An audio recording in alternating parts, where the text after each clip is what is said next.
Hey guys, welcome back to another video. Today I'm going to be showing you how to install Java for Minecraft. This is something you need to install things like Optifine and mods to your game. The first thing you're going to do is go to the first link in the description, which will have javaforminecraft.com.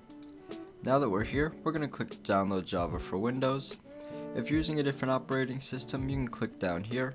It does tell you what your operating system is up here though. We're going to click download for Java, and then it will pop up in our downloads. We can either click it from here or go into our downloads folder and find it there. We're going to click on it and we're going to run it as administrator.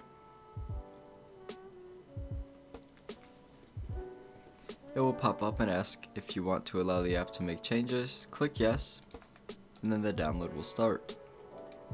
Right now it is deleting my version of Java that I have installed and reinstalling a new one.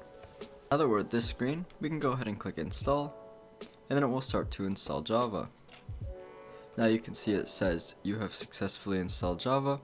Click close, and now you have Java on your computer. It's good to restart your computer after installing it, but you don't have to. To make sure that it's installed, we can press our Windows key and type Java. And as you can see, it pops up here. That's how you know that it's working. Thank you guys for watching. If you found this helpful, be sure to leave a comment, like, and subscribe, and I'll see you guys next time.